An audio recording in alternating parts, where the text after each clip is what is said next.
Actually, it's great because it leads us into kind of part one and how you get started. And I kind of like the three things that you talk to us specifically is the plan it, do it, check it.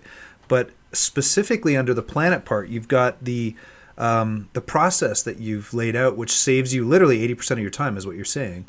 Right. And Right. the 5-step plan. So I've got it here. Anyone who ever watches when I hold the book up, I always have notes in here so I know exactly what page to go to and always put stuff on there. So today I didn't use Post-it notes. I actually have pieces of paper, Kirsten. The if I could. It's on page 16 of your book. Just read it out here. It's putting planning into practice. And the 5 points you have are: why am I writing?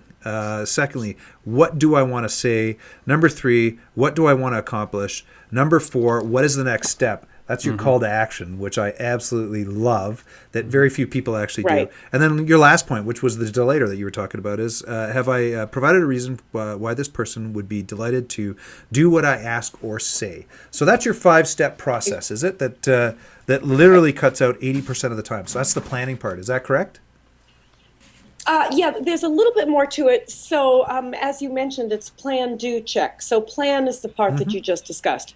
So, knowing what you want as an outcome and knowing why the reader should actually care to read your message is that very first planning step. So, that's an analytical step. Then, after you think through what your result is and why they should want to read what you have to say, then you just write it.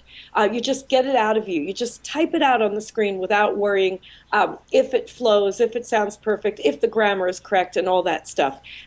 So that's a creative step. And then the third step is another analytical step when you go back in and you check and you massage and you tweak and you make sure that it's proper before you send it out. So it's the 3-step process itself that will save up to 80% of the time that you spend writing. And I do have one caveat there.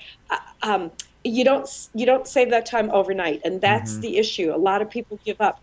It's a new way of writing, analytical, creative, analytical. It's a new way of thinking. So it's really important that you stick to it. It takes about 3 or 4 weeks before it absolutely becomes a part of you, and then you never ever go back. Yeah, because you realize that if you can just take the 60 or 90 seconds to have a clear outcome in mind, then the rest of the email becomes easy to write.